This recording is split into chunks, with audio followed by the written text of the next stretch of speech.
The bridge of the UES Meridian hummed quietly as Ambassador Lisa Carter stared at the communications display.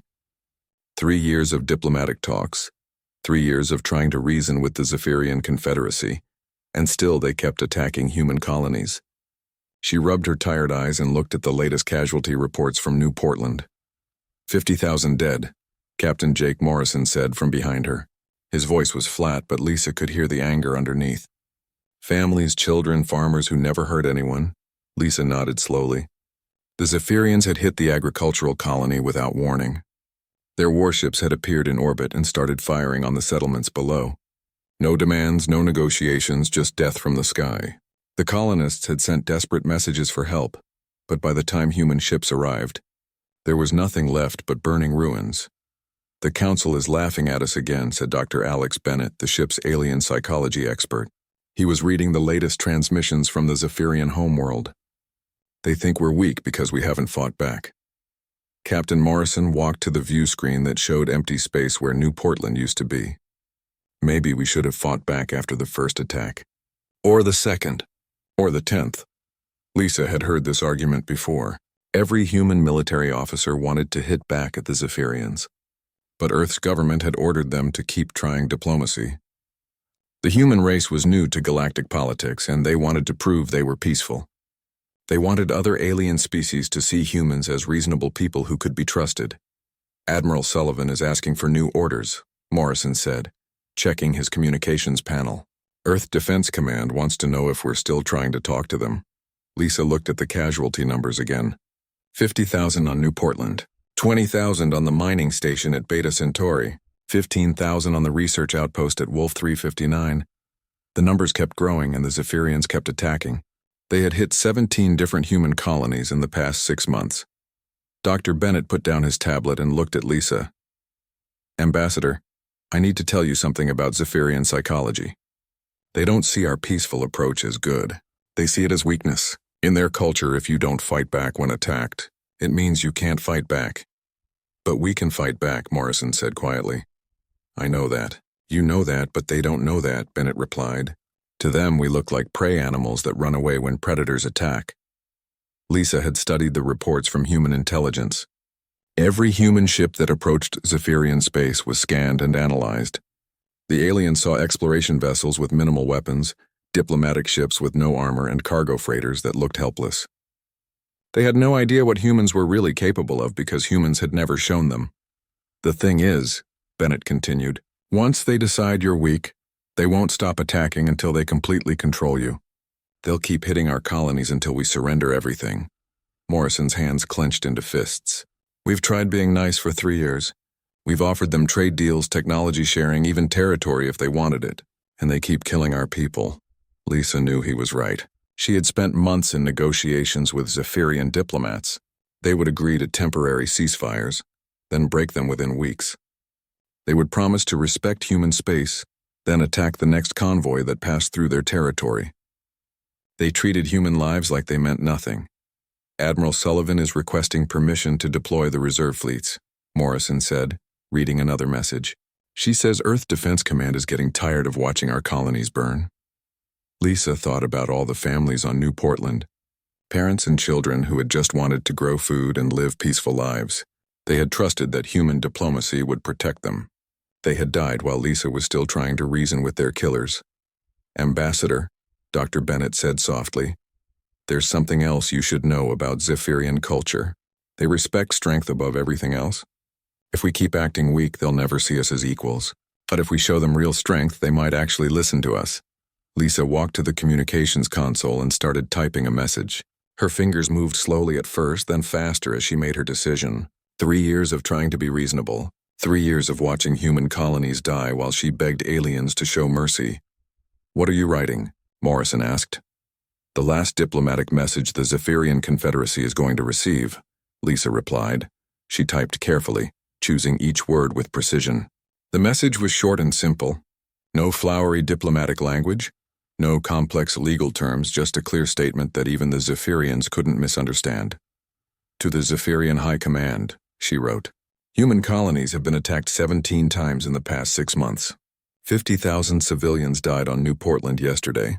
This ends now. And your attacks on human civilians or courtesy ends here. She looked at the message for a long moment, then sent it to every Zephyrian communication channel they had. Morrison read the message over her shoulder. Think they'll listen? Dr. Bennett shook his head. No, they'll probably think it's another empty threat. They don't believe humans can actually fight.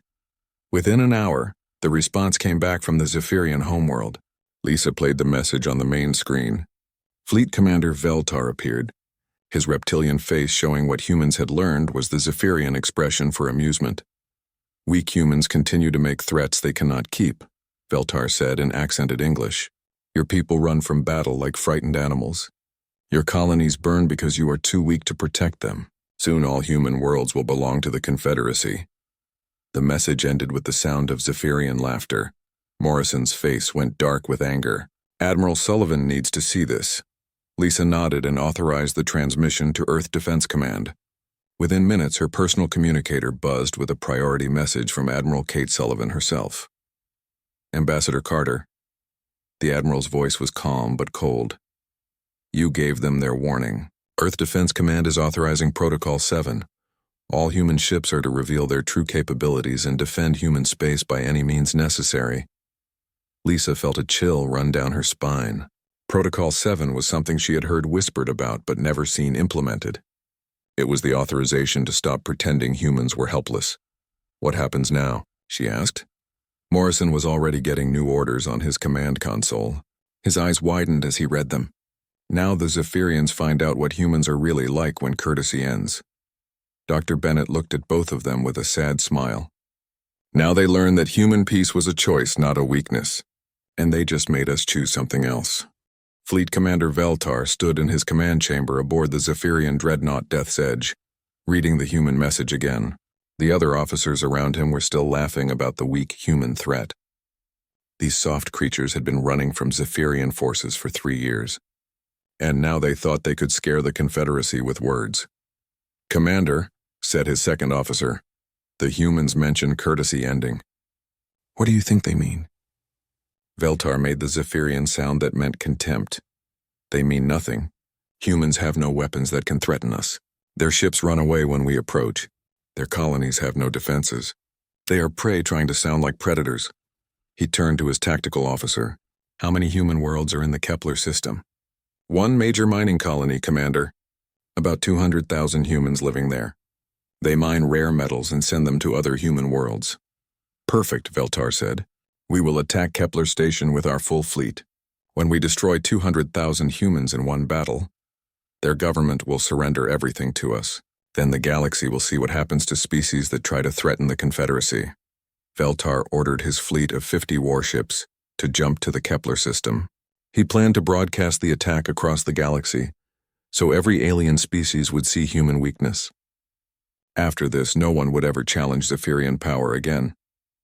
On Earth, President Maria Rodriguez sat in the emergency meeting room with her top military commanders. The room was deep underground, protected by shields that could stop nuclear weapons. Around the table sat people who had been preparing for this day for decades. The Zephyrians are moving toward Kepler Station, said General Ryan Clark, reading the intelligence reports. 50 ships, including their biggest dreadnought. They plan to kill everyone there.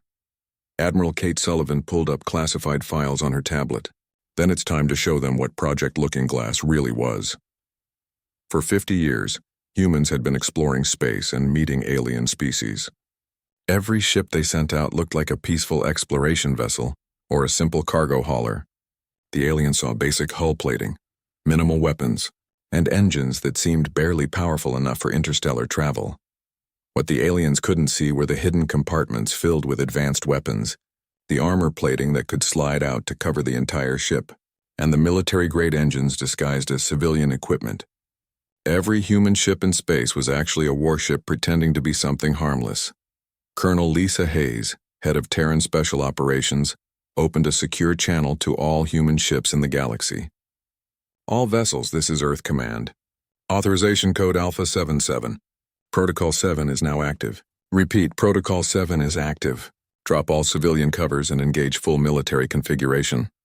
Across human space, hundreds of ships began to transform. Hidden armor plating slid out from concealed compartments. Weapon ports opened to reveal missile launchers and energy cannons. Ships that had looked like slow cargo haulers suddenly showed their true speed as military engines came online. At Kepler Station, Captain Ben Taylor sat on the bridge of what everyone thought was a simple mining support vessel called Terra's Hammer. He had been watching Zephyrian ships approach for the past hour, knowing his orders were to run away if attacked, but now everything had changed. "All stations, this is the captain," Taylor announced to his crew. "We just got authorization to stop pretending. Engineering. Bring the fusion reactor to full military power. Weapons, deploy all gun ports. Armor, extend full battle plating." Terra's Hammer began to change. The outer hull split apart as thick armor moved into position.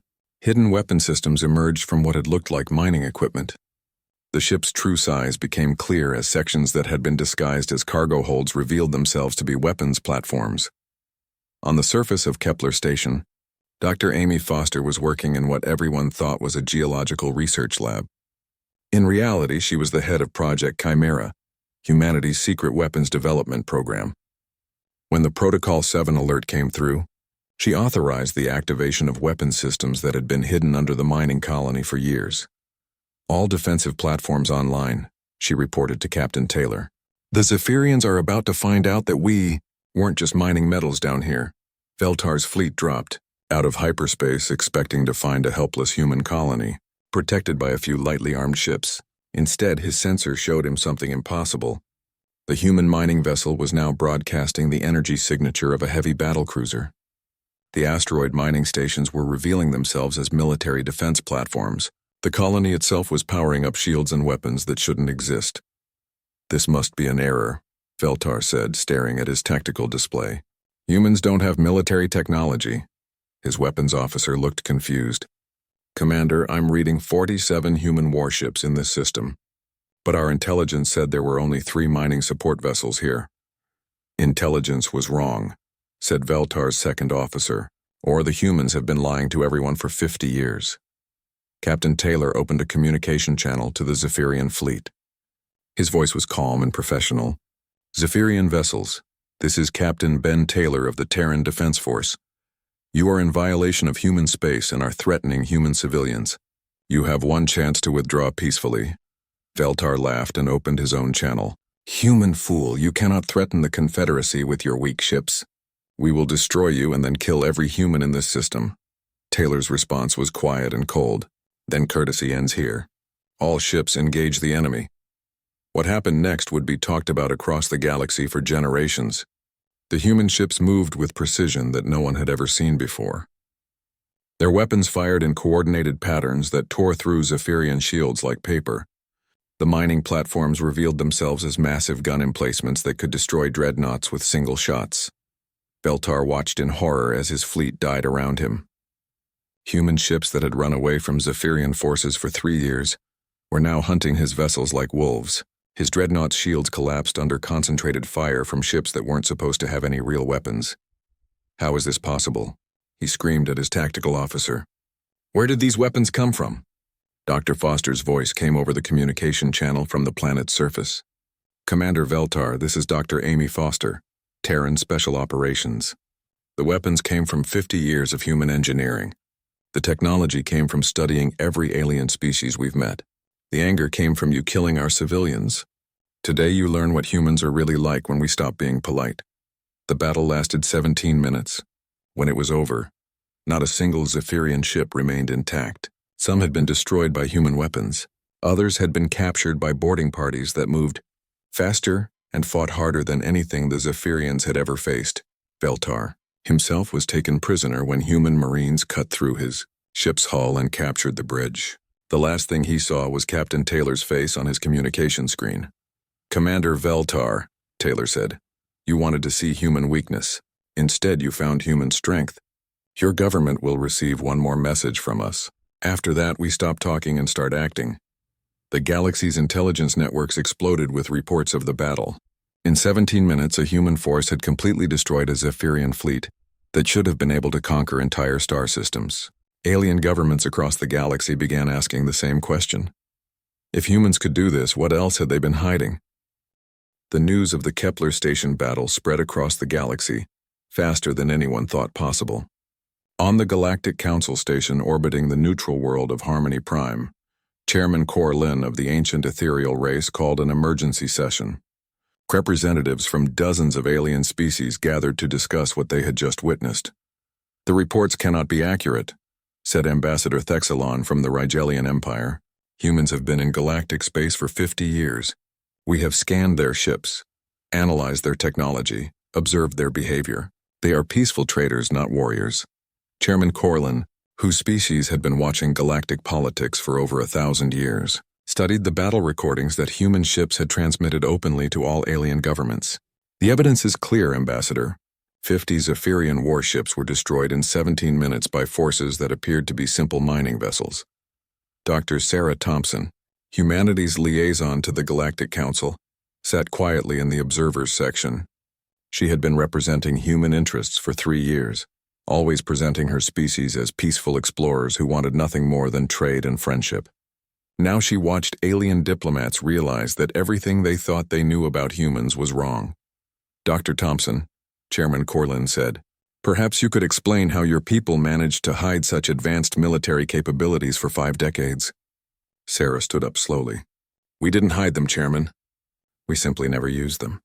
There's a difference between not having weapons and choosing not to show them." In Zephyrian space, Supreme Commander HFY stared at the reports from Veltar's destroyed fleet. Every ship lost, the commander captured, and not a single human casualty. It was impossible, but the evidence was right in front of him. "How many human ships do our intelligence reports say are in the galaxy?" he asked his aide. "Approximately 800, Supreme Commander. Most are cargo vessels and exploration ships. Our analysts estimate their total military capability at less than 50 actual warships." HFY threw the report across his command chamber. "Our analysts are idiots. If humans can disguise mining ships as battle cruisers, how many of their cargo vessels are actually dreadnoughts?" His question was answered within hours. Human ships across the galaxy began dropping their peaceful disguises and revealing their true nature. The galaxy watched in shock as hundreds of vessels transformed from innocent-looking freighters into heavily armed warships. Captain Tony Martinez commanded the heavy cruiser UES Retribution, which had been disguised as a simple passenger transport for the past 2 years. When Protocol 7 came down, his ship revealed weapon systems that made most alien dreadnoughts look primitive.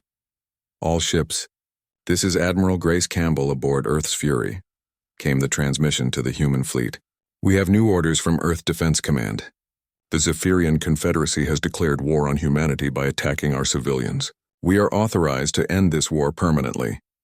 Martinez looked at his tactical display showing 12 Zephyrian military installations across 3 star systems. Human intelligence had been mapping these targets for years while pretending to be simple merchants and explorers. "Navigation, set course for the Zephyrian naval base at Sigma Draconis," Martinez ordered. "Let's show them what a real human warship can do." The human counterattack began simultaneously across 12 different systems. Ships that the Zephyrians had dismissed as harmless traders appeared without warning and struck with devastating precision. Captain Steve Gordon led commando raids that captured enemy communication centers before the Zephyrians even knew they were under attack. Lieutenant Commander Jessica Martinez commanded a stealth ship that the aliens couldn't detect even when it was destroying their supply convoys. Her vessel used technology that human scientists had developed by studying alien equipment for decades, then improving on it. The Zephyrians discovered that their enemy knew everything about their military capabilities, their base locations, their supply routes, and their command structure.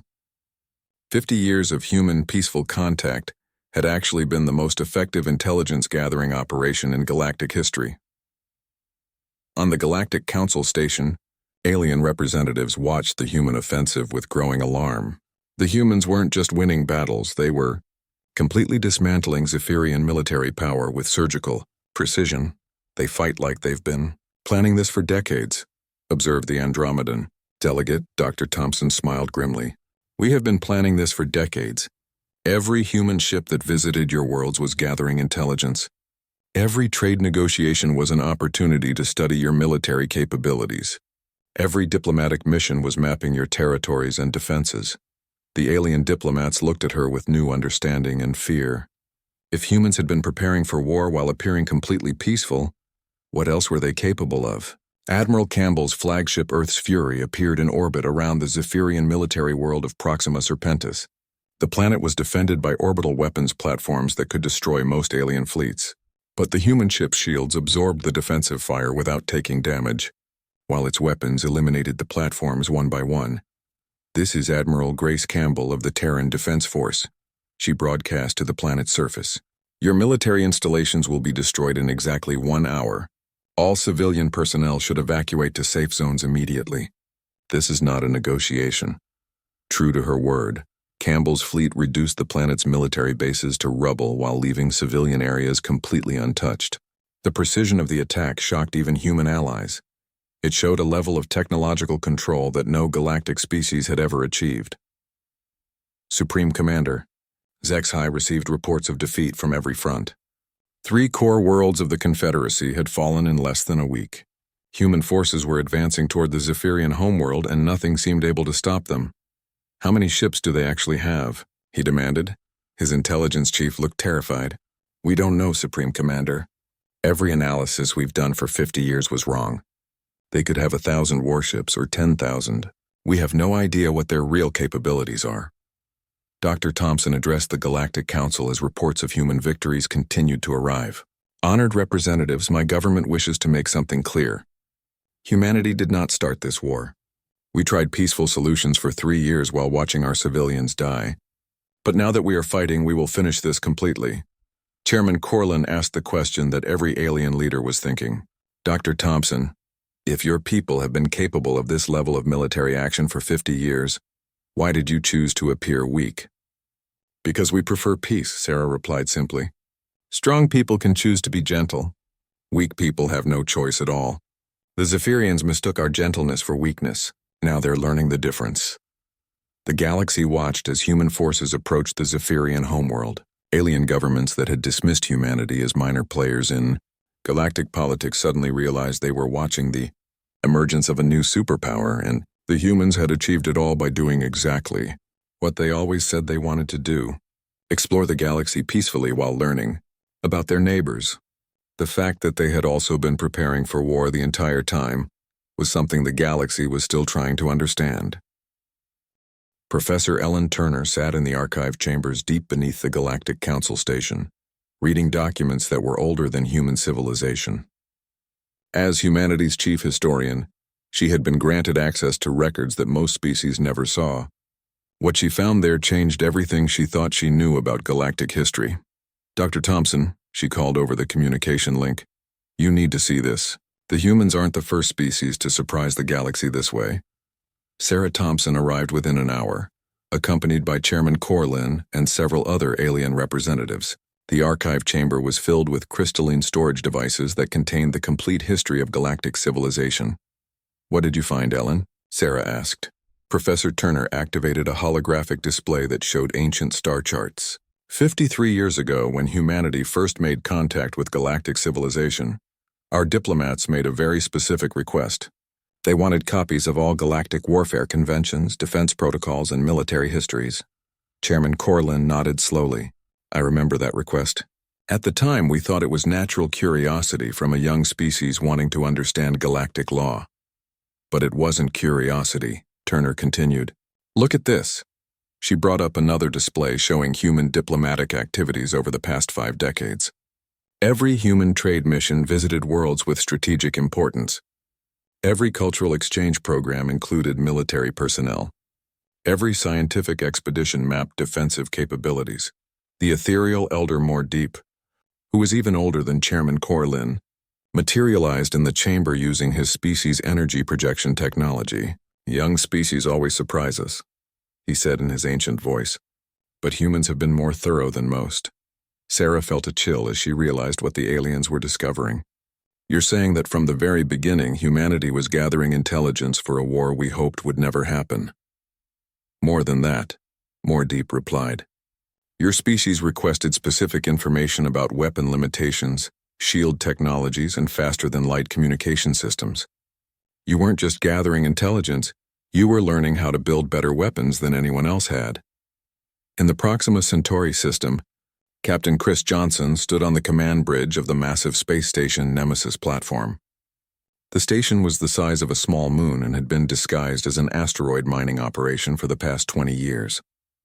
Now its true purpose was revealed. "All weapon systems online, Captain," reported his tactical officer. "The planet cracker is ready to fire." Johnson looked at the tactical display showing the Zephyrian homeworld.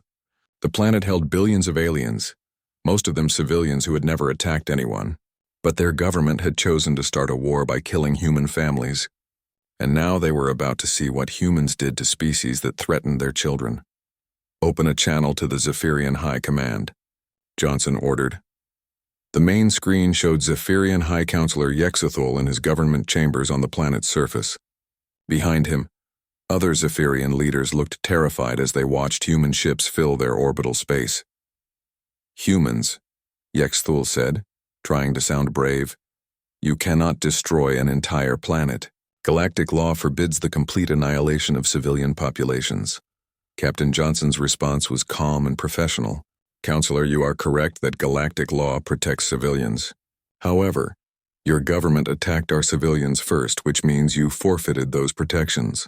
We are within our legal rights to respond with overwhelming force. But you cannot possibly have weapons capable of destroying planets," another Zephyrian leader protested. "No species in the galaxy has ever built such things." Johnson smiled grimly. "Would you like a demonstration?" He ordered his crew to target an uninhabited moon in the outer system. The Nemesis platform fired a single beam of exotic energy that struck the moon's surface. For a moment, nothing seemed to happen. Then the entire celestial body began to break apart, reducing itself to asteroids in less than 10 minutes. On the planet's surface, Zephyrian leaders watched their moon die and realized they were facing technology beyond anything they had imagined possible. Dr. Thompson received an urgent message from Captain Johnson and immediately shared it with the Galactic Council. The demonstration of the planet cracker weapon had been broadcast across the galaxy, and every alien government was demanding explanations. "How long have humans possessed planet-killing weapons?" demanded the Rigelian ambassador. "The technology was developed over the past 30 years, Sarah replied honestly. "But we never intended to use it except as a last resort against species that threatened human extinction." Chairman Corlin studied the technical readings from the weapon test. "This level of energy manipulation should be impossible for a species as young as humanity."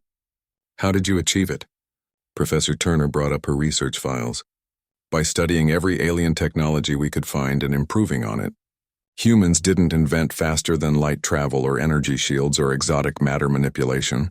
We learned these things from galactic civilization, then made them better." Elder Moordeep's energy form flickered with what might have been amusement. "So humans used our own knowledge against us. Clever and terrifying."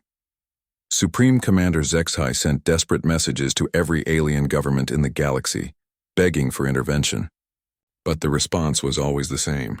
The Zephyrians had started the war by attacking human civilians, so they would have to face the consequences alone.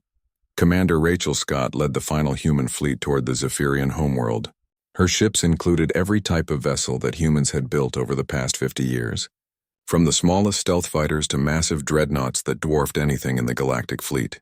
"All ships, this is Commander Scott," she broadcast to her forces. "Our objective is not the destruction of the Zephyrian people. Our objective is to ensure that no species ever again mistakes human courtesy for weakness." The Zephyrian defense fleet moved to intercept the humans, but the battle was over before it began.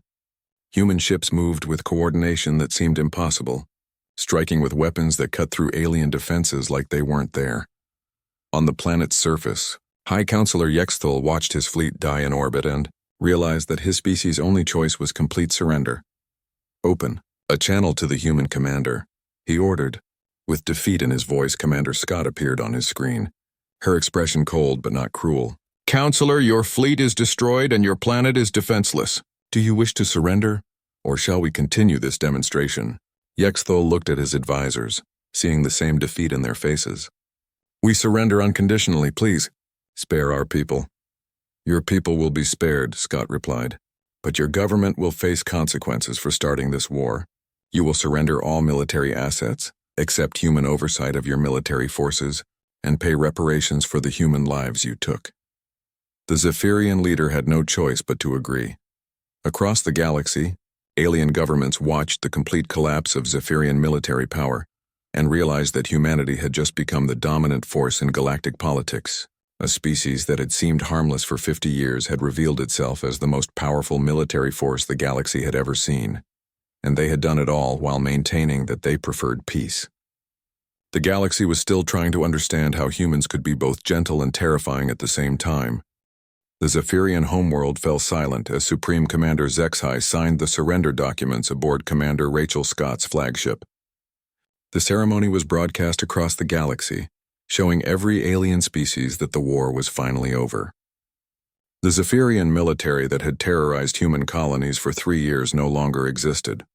President Maria Rodriguez stood before the Galactic Council 1 month later, delivering a speech that would reshape interstellar politics for generations. Behind her, holographic displays showed human fleets patrolling space lanes that had been dangerous for decades, making them safe for all peaceful travelers. Honored representatives, Rodriguez began. Humanity did not seek this war.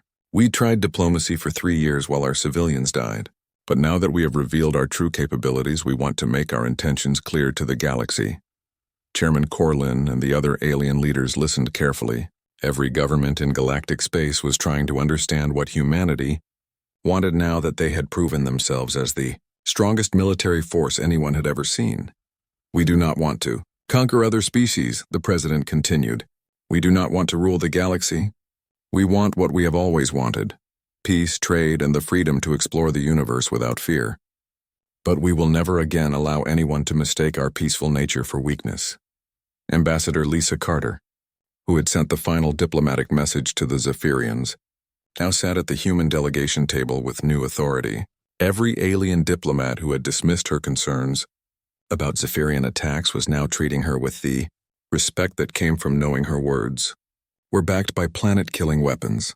Dr. Alex Bennett published his analysis of what he called the human paradox in the Galactic Journal of Xenopsychology. His paper became required reading for every alien government's intelligence services. Humans represent a unique psychological profile in galactic civilization, he wrote. They possess both extraordinary capacity for kindness and devastating capability for warfare. The key factor is how they are treated. Species that approach humans with respect and peaceful intentions find them to be generous allies. Species that attack human civilians discover military capabilities that exceed anything previously seen in the galaxy. Admiral Kate Sullivan established the Terran Defense Initiative, creating patrol routes that protected not just human worlds but any peaceful species that requested help. Human ships began escorting alien cargo convoys through dangerous space, providing security that no pirate or aggressive government dared to challenge. Captain Jake Morrison, promoted to fleet command after the war, oversaw the establishment of human naval bases in strategic locations across the galaxy. These bases served dual purposes. They provided rapid response capabilities against any future threats to human colonies, and they offered protection to alien species that had been victims of aggression. The galaxy is safer now than it has been in centuries, Morrison reported to Earth Defense Command. Piracy has dropped by 80% in systems where human patrols operate. 3 different species have asked us to help them defend against aggressive neighbors. On the former Zephyrian homeworld, now renamed New Harmony, Dr. Amy Foster supervised the conversion of military weapons factories into facilities that produced medical equipment and agricultural technology. The Zephyrian people, freed from their aggressive government, were learning to live peacefully with their neighbors. It's amazing how quickly they adapted, Foster reported to the Galactic Council. When their leaders aren't pushing them to attack others, the Zephyrian people are actually quite reasonable. They're becoming productive members of galactic civilization. The transformation of Zephyrian society became a model for other species that had been trapped under militaristic governments. Several alien worlds requested human assistance in establishing peaceful democratic systems, leading to what historians would later call the Great Pacification. Captain Ben Taylor, hero of the Kepler Station battle, commanded the exploration vessel New Horizons as it charted previously unknown regions of space. His ship looked exactly like the peaceful exploration vessels that humans had always operated, but now everyone knew that appearances could be deceiving where humans were concerned. "We're back to doing what we always said we wanted to do," Taylor reported during a communication with Earth. "Exploring new worlds, meeting new species, learning about the universe. The difference is that now everyone knows we can protect ourselves if necessary. Commander Scott's final log entry became part of standard curriculum in alien military academies across the galaxy. Her words were studied by strategic planners who wanted to understand how humans had achieved such complete victory so quickly. The war ended the moment the Zephyrians chose to attack human civilians, she had written. Everything that followed was simply the inevitable result of that choice. Humanity tried peace first. We always try peace first. But when peace fails, we do not fail with it. We simply stop being courteous and start being effective. Professor Ellen Turner's historical research revealed that humans had learned from every previous galactic conflict. By studying how other species had failed to protect themselves, humanity had built defenses that were virtually impregnable. Humans didn't just prepare for war, Turner explained to a gathering of alien historians. They prepared for every possible type of war that galactic history had ever recorded. Then they prepared for several types of war that had never happened before. The phrase human courtesy entered galactic languages as a way to describe the concept that true strength was most dangerous when it appeared gentle. Alien parents began teaching their children that humans should be treated with respect, not because they seemed weak, but because they were strong enough to choose to be kind. Dr. Sarah Thompson remained as humanity's liaison to the Galactic Council, but her role had changed completely. Instead of begging other species to take human concerns seriously, she now helped mediate disputes between alien governments who all wanted human support for their positions. The galaxy has entered a new era, she wrote in her final report to President Rodriguez. Wars between major powers have virtually stopped because everyone knows that humans will intervene to protect civilian populations. Pirates and raiders have disappeared because human patrols make their activities impossible. Species that were enemies for centuries are now working together because they know humans will guarantee their agreements. The Galactic Council established the human doctrine as official policy. Any species that attacked civilian populations would face human intervention, while any species that respected civilian lives would receive human protection. The doctrine made large-scale warfare essentially impossible. Chairman Corlin, in his closing remarks to the council session that officially ended the Zephyrian War, summarized what the galaxy had learned. For 50 years, we watched humans explore our galaxy with apparent innocence, he said. We saw them as naive young creatures who needed our guidance and protection. We were wrong. Humans were never innocent, they were patient. They were never weak, they were careful. They were never naive, and they were learning. He paused. Looking at the human delegation with what might have been admiration, humans taught the galaxy that the most dangerous enemy is one who prefers peace, but is fully prepared for war. They showed us that true strength lies not in the eagerness to fight, but in the ability to choose when fighting becomes necessary. The session ended with a moment of silence for all the beings who had died in the war, Zephyrian and human alike. But the silence was also a recognition that the galaxy had changed forever. Humanity had taken its place as a galactic power, not through conquest or aggression, but by proving that sometimes the gentlest species could also be the strongest. The last entry in the official record came from an unexpected source, a former Zephyrian officer who had survived the Battle of Kepler Station. We attacked the humans because we thought they were weak, he wrote. We learned that human weakness was actually human choice. They could have destroyed us at any time in the past 50 years. Instead, they waited until we forced them to act. That is not weakness. That is wisdom. And it is terrifying.